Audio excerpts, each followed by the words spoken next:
tell the truth, or at least don't lie. And the reason for that is that that's a very good starting position to straighten out your life.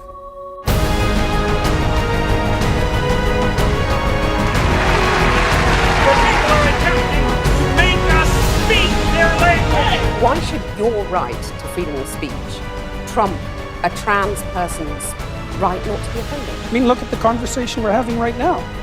You know, like, you're certainly willing to risk offending me in the pursuit of truth. Why should you have the right to do that?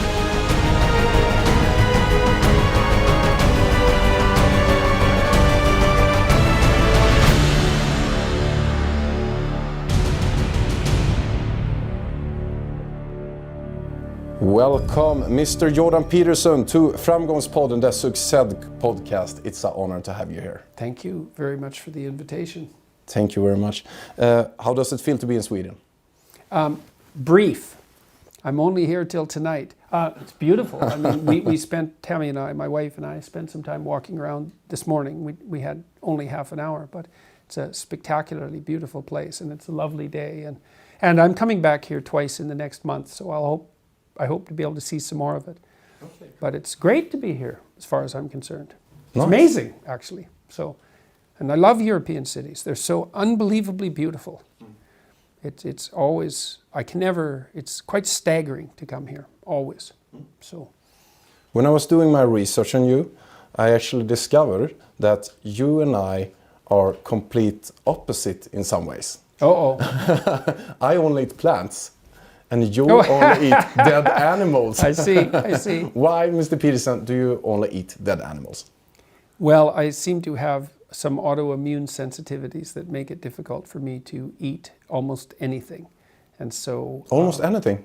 Yes. So at the moment I just eat beef and salt and water, and have been doing that for quite a long time. No vegetables at all? No. Nothing except those three things. All right. So, and it's been very helpful to me in a variety of ways. So that's why. It's not out of choice. Well, I suppose it is, because I chose to do it rather than not to, but... But do you feel better with this diet? Yes, much better, way better in all sorts of ways, yeah. So.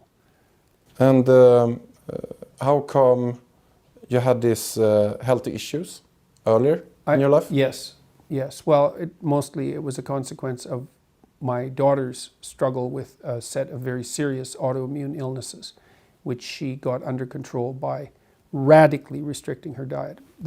I eat the same way she eats, and I had some of the same problems that she did. And so once she had successfully dealt with them in a rather miraculous way, she suggested that I try it, and having seen what it did for her, I thought, well, I might as well run the experiment. And so I did, and it worked, and so I've continued. A very funny thing is, for 10 years ago, I got the Swedish hamburger record. I ate 20 Big Macs in 1 hour. And it was so sick. 20 Big Macs in 1 hour. After that you switched to plants? No, it's more, or 3 years ago, but yeah, I ate 20 Big Macs in 1 hour. So that was the Swedish record? Yeah, I think it was 18 before. 18, yeah. Some freak. Uh-huh. So what in the world compelled you to do that, apart from the thrill of attainment?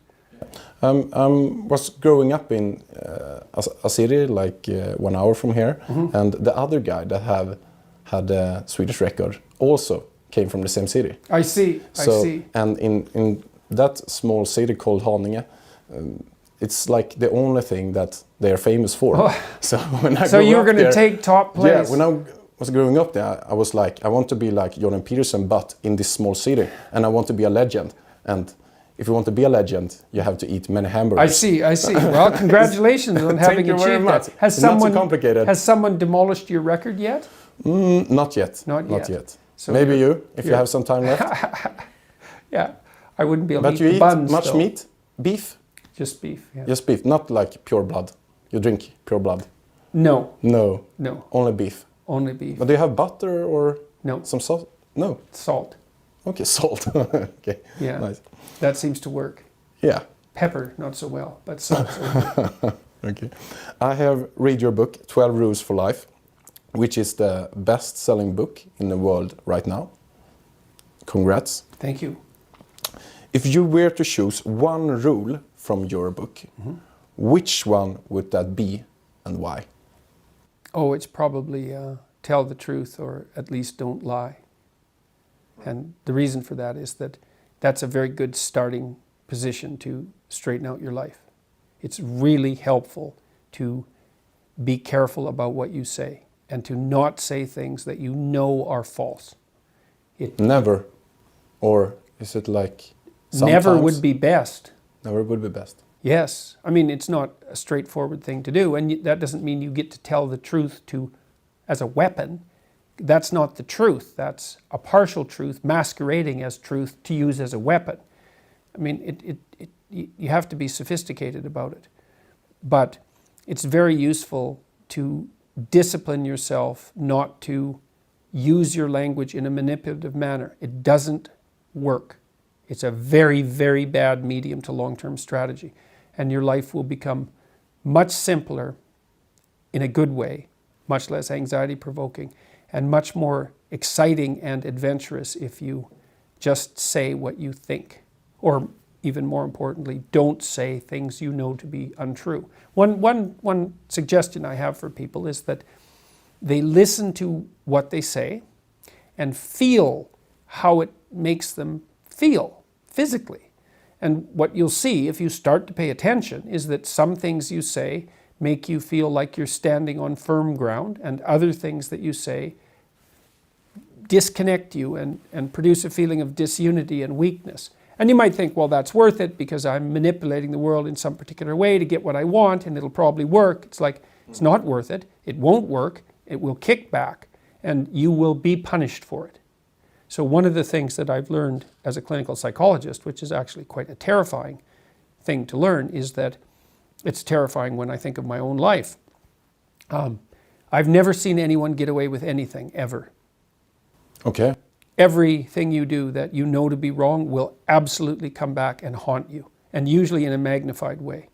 And so it's very useful to know that and to be terrified enough of that so that you become careful with what you say. And so that's... And how is that possible? Well, I don't know if it's possible perfectly, but you can always chase an ever-receding goal. I mean, you can certainly not lie. That's possible. Yeah. I mean, the reason I used that formulation in the rule was because, well, you can't exactly tell the truth because you're ignorant. There's lots of things you don't know. You have your blind spots and your biases, even if you're trying to work against them. So telling the truth, that presupposes you know the truth. You can strive towards the truth. I don't think you can know it, but you can certainly know when you're about to say something that's patently untrue by your own definition, and you can certainly not do that. So, and that's an excellent place to start. It will, if you do that for a number of years, your life will change radically and positively. Cool. If you had the power to change one major thing in the world, what would that one thing be? Oh, I think we probably covered that, is that I'm going around everywhere I can suggesting to people, for example, that they adopt more responsibility and that they try to develop a vision for their life and that they try to tell the truth. And of all three of those things, the only idea really that competes with the truth as in terms of potency is the idea that you should strive to be positively predisposed towards being, towards existence, despite its fragility and suffering. So classically speaking, the two highest virtues are truth and love, and it's difficult to put one of those ahead of the other. Love means something like hoping and striving for the best for things, despite the fact that they're inadequate and damaged and perverse and often malevolent. And that's part of, say, love your enemies, is, well, what do you want for your enemies? Well, you might say you want their defeat. Maybe you want their violent, painful defeat, but it's better to want their transformation. it's better in all regards to want that and to hope for that and to act towards them in a manner that might facilitate that. So, and that's part of that courageous attitude towards existence that would manifest itself in positive regard for living things, especially for people. So, truth in the service of love, that's the right ethic. And it's hard to talk about those things, especially love, because the word has been weakened by misuse, which is why I offered the definition I offered. It's like, it's an attitude of courage to want the best for life, because life is very cruel and harsh, and it's easy to become turned against it and bitter. And there are reasons for that, but it's not helpful. It's wrong, despite the fact that there are reasons for it. Bitterness is of no utility. So even though, I've met many people who've had very, very hard lives, and to see them become bitter is not a surprise. But there's no utility whatsoever in it. All it does is make it worse. So grin and bear it, so to speak. And that's part of aiming upward. And it is an attitude of courage, a voluntary attitude of courage. And truth serves that goal best.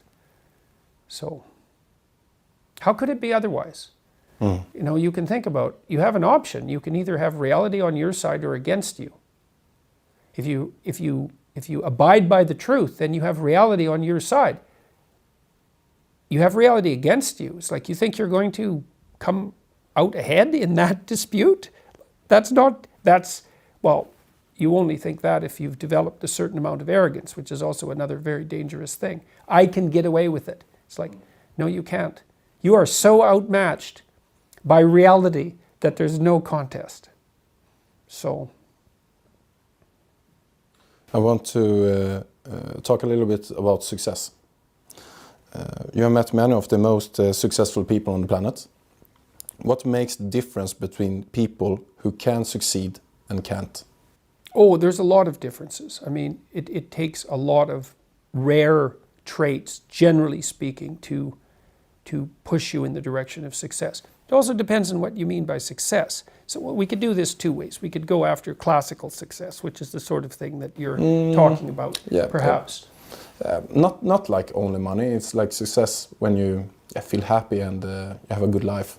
Well, then there's lots of people who attain that. I mean, I think you can attain that. But we can talk about success in their career and build companies and be a big hockey star, whatever. Yeah, well, I mean, often you need a set of gifts, right, that are given to you at birth to be spectacularly successful at something, say, like sports. Then discipline, that's extraordinarily useful. Intelligence, that's very useful. The marriage of those two, I mean, if you have two people who are equally intelligent and one works twice as hard as the other, then the one who works twice as hard is much more likely to be successful. Yeah. Creativity is another useful attribute.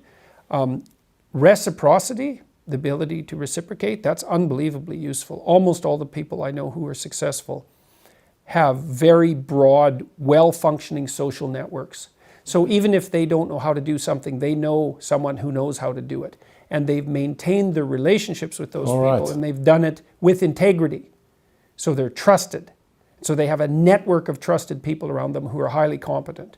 And so there's an ethical aspect to that, because you don't gather a group of highly useful people around you to trade with unless they trust you.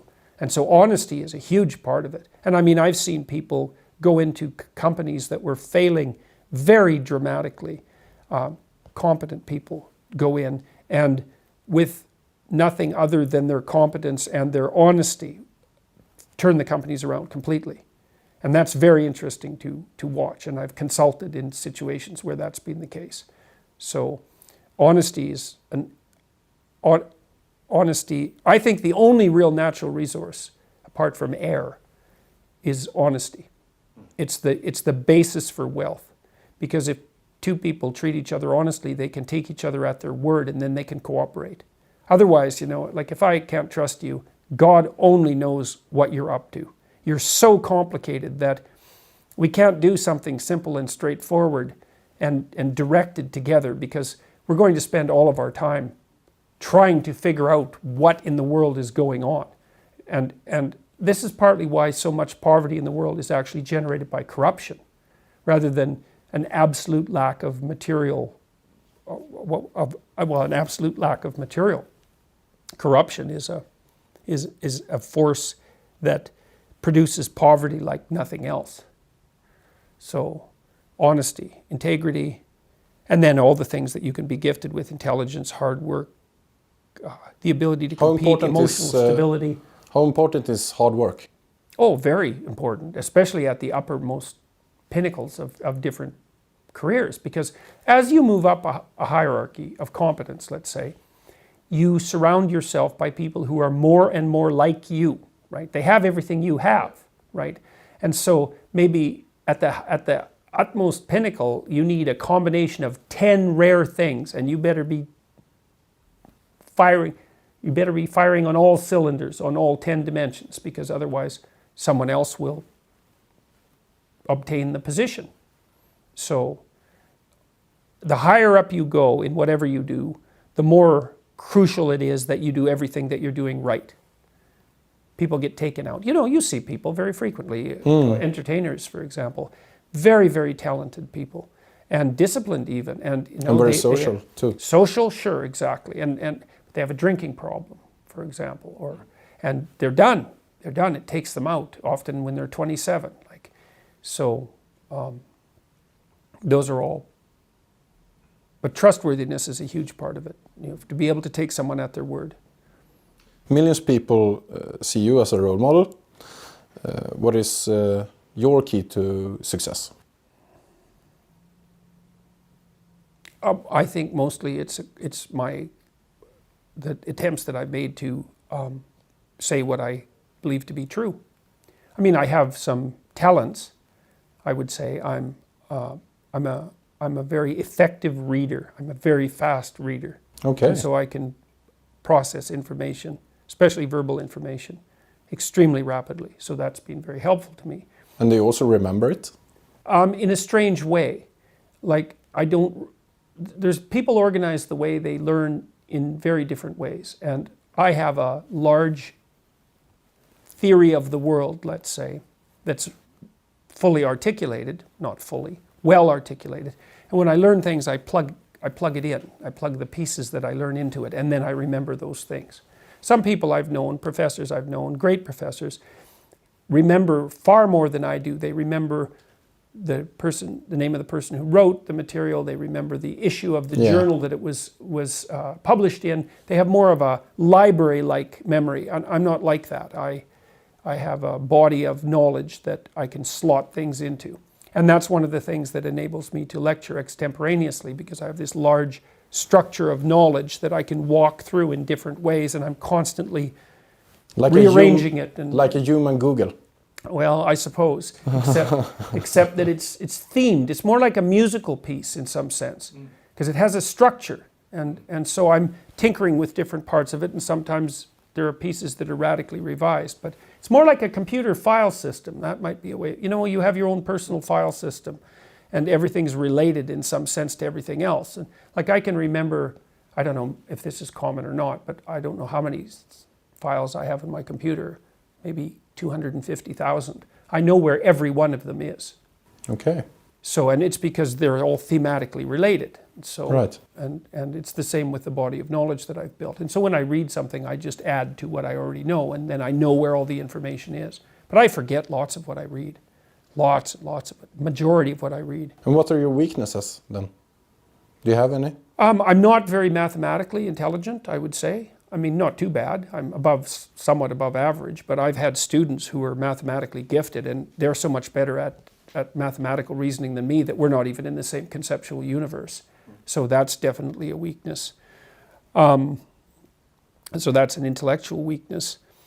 I have a bit of a temper, and that has its advantages, but it has its disadvantages.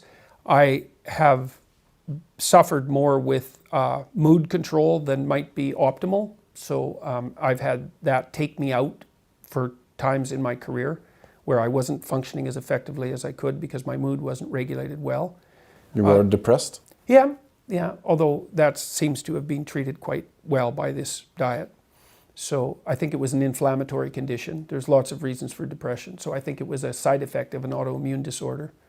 But that took a very, very long time to figure out. And so there were times, many times in my career, where I wasn't operating with peak efficiency. And that's made me more irritable and sometimes prone to, perhaps prone to anger in ways that haven't been productive. Those are the primary weaknesses, let's say, that I've had to contend with.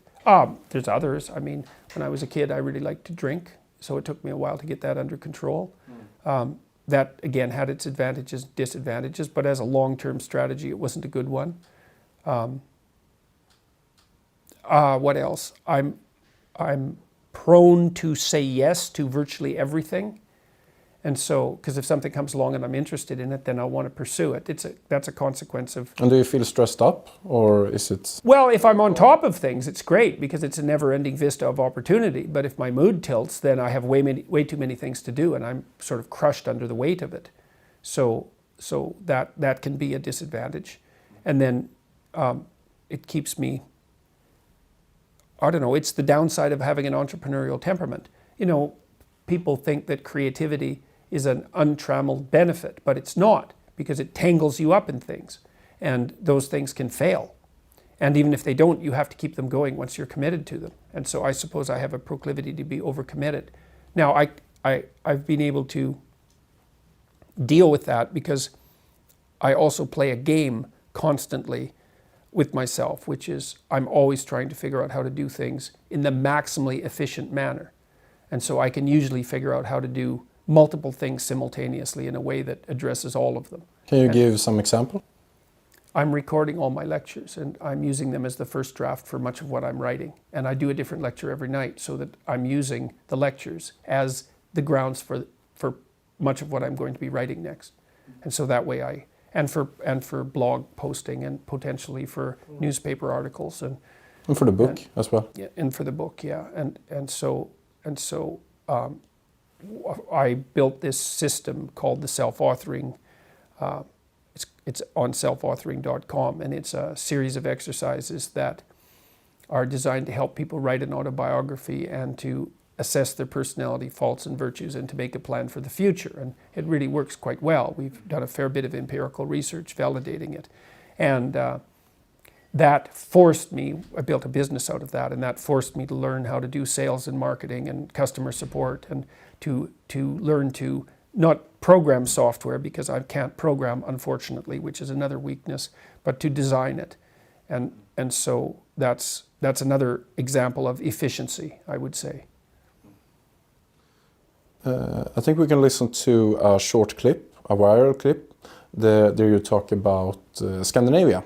Well, men and women won't sort themselves into the same categories if you leave them alone to do it of their own accord. I've already seen that in Scandinavia. It's 20 to 1 female nurses to male, something like that. It might not be quite that extreme, and approximately the same male engineers to female engineers. And that's a consequence of the free choice of men and women in the societies that have gone farther than any other societies to make gender equality the purpose of the law. Those are ineradicable differences. You can eradicate them with tremendous social pressure and tyranny, but if you leave men and women to make their own choices, you will not get equal outcome. You said that we in Scandinavia has the most developed gender equality. Mm-hmm.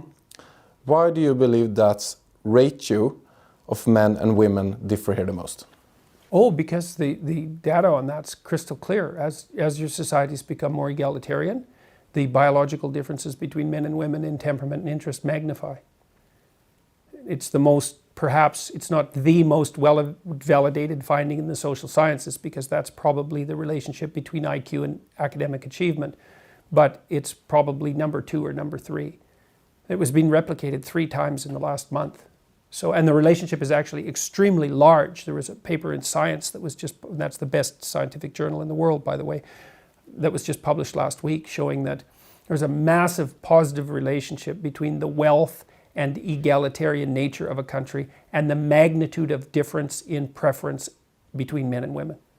So, and the reason for that seems to be that there are two reasons that men and women differ, let's say. One is cultural and one is biological. And when you flatten out the cultural differences, the biological differences maximize. So you're not going to make women and men more alike by making society more egalitarian. You're going to make them more different. And that's fine as far as I'm concerned. It means, because it might be that in an optimally structured society, people were free to choose what their temperament inclined them towards. It's conceivable that that would be better for them and better for everyone else. You know, now we might end up with some trouble, possibly, if we have occupations that become entirely dominated by one gender. You know, so, but, well, we'll see how the sorting takes place. That'll occur over the next 30 years, something like that. Well, it'll continue after that. But we'll solve those problems hypothetically as they come along. So, what are the main difference between men and women that can never be changed? well, there's morphological differences, like physical differences that are part and parcel of our genetic heritage. Obviously, genitalia would be one of them, and secondary sex characteristics, upper body strength. So men on average are much stronger in their upper body. Women have a bit of an edge in stamina. They have a bit of an edge in verbal ability. Men seem to have a slight edge in spatial ability, although that's somewhat debatable, but it looks relatively solid. Women are more enthusiastic, men are more assertive, that's extroversion. Women are higher in withdrawal and volatility. Those are both aspects of trait neuroticism, which is the proclivity for negative emotion. So women experience more negative emotion than men. That kicks in at puberty. And the difference isn't massive, but it's large enough to produce about a threefold difference in the rates of depression and anxiety worldwide between men and women. Men are less agreeable, which is part of what accounts for the 10-to-1 ratio of men to women who are incarcerated, because that's the best personality predictor of criminal behavior. Women are more aesthetically oriented and men are more interested in ideas. That's on the openness side. Men are more interested in things on average, and women are more interested in people. And that's actually the largest psychological difference that we know of between men and women. And that's a major determinant of occupational choice. Okay. And so that's a good summary of the differences. IQ, there's not much difference, especially at the average. There's some indication that the IQ distribution for men might be flatter, which means that there would be more men at the lower end and more men at the upper end. Okay. Now, there's some dispute about that, but I think the bulk of the evidence suggests that that might be the case. All right. And so, But why is the vast of majority of crimes done by men? men are more aggressive. They have most testosterone? Is it? No, not necessarily, although testosterone seems to have something to do with it. Testosterone is more associated with confidence and competence. They're But- more aggressive. But, well, high testosterone guys aren't necessarily more aggressive. I think it might be that badly socialized high testosterone guys are more aggressive in the antisocial way. But testosterone itself is more associated with dominance than with aggression. But why are men more aggressive than women? They're bigger, they're stronger. Those are things that work. The advantages to being dominant are more potent for men because women tend to choose men who are higher up in status hierarchies. So well, I'll give you an example. Here, I can give you an example, and this is a good example. This was discovered by psychologists working at McMaster University in Canada, Martin and Daly, and they were looking at the relationship between inequality and crime. So in geographical areas where there's a lot of inequality, there's a lot more male criminality. And it's almost all within race, male criminality. And it's almost all a consequence of dominance dispute. So now men are selected by women in part because of their status. And so men have a fair bit of motivation to acquire status. And so here's a way of acquiring status in a high crime neighborhood, high inequality neighborhood in Chicago. Have a dominance dispute with someone from another gang. Okay, you're both armed. One of you dies.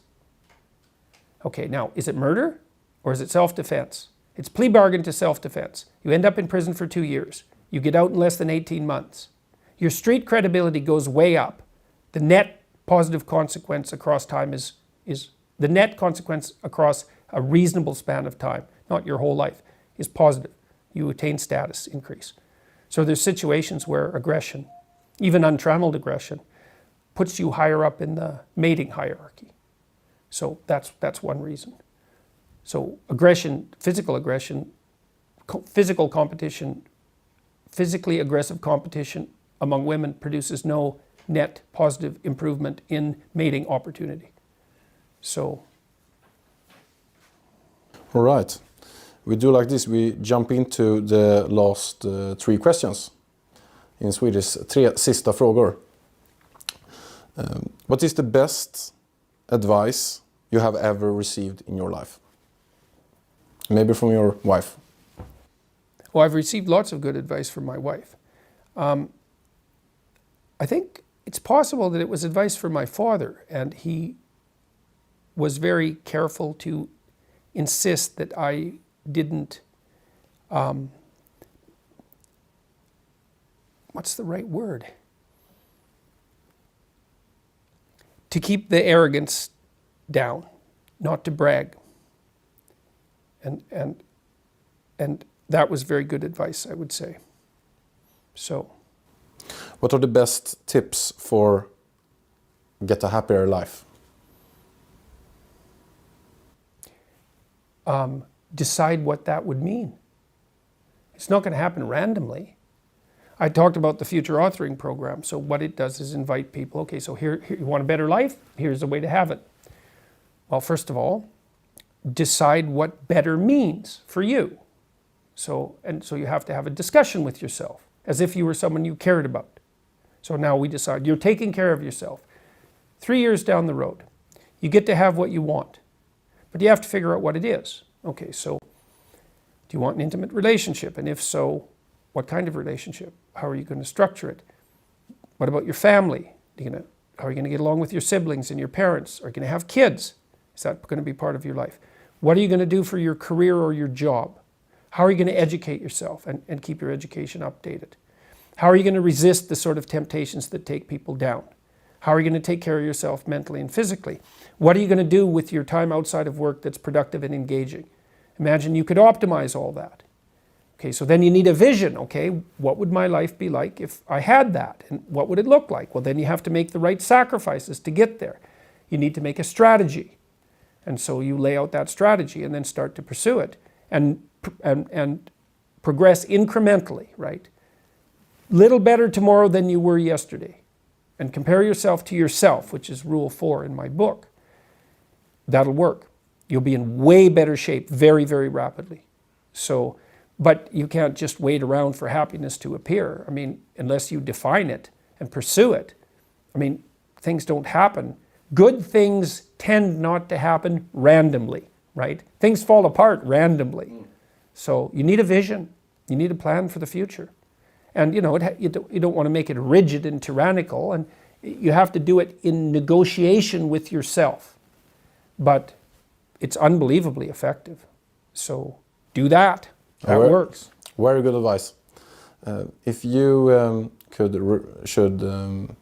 if you could recommend one book to everybody, and you can't say your own 12 rules for life, which one would you? Man's Search for Meaning is pretty good, Viktor Frankl. Man's Search for Meaning. Okay. Yeah, it's good. It's not very long. It's pretty accessible. It's deep. It's fundamentally accurate, I would say. It's a profound book, and everyone can read it, I think. So. What is it about?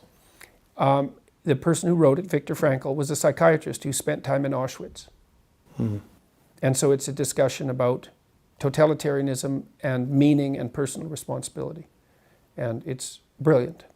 Very profound, meaningful, serious, uplifting book, even though it's very, very dark. It's a great book. It's been a best-selling book for decades because of that. And if somebody that listens to this podcast wants to get in contact with you or follow you, which platform do you recommend? Twitter? No. No Twitter? Not Twitter. I would say YouTube. YouTube? Yeah. Or the best- Instagram? I do have an Instagram account. People can follow that. I have a Facebook account. But if you want to know more about what I'm thinking about, let's say, YouTube is by far the best. However, you could go to my website, which is jordanbpeterson.com, and it has my blog there, so you could read that. There's lots of lecture transcripts there as well as things that I've written. My podcast is there. That's another, and I put many of my YouTube lectures come up as podcasts. And so if you like podcasts better than YouTube videos, then that's a good platform. But the best portal, all things considered, is probably the website. But YouTube is really where I've mostly concentrated. And the website is? jordanbpeterson.com. Nice. It's an honor to have you here, Thank you. Mr. Jordan Peterson. Thank you very much. My pleasure. Thanks again for the invitation.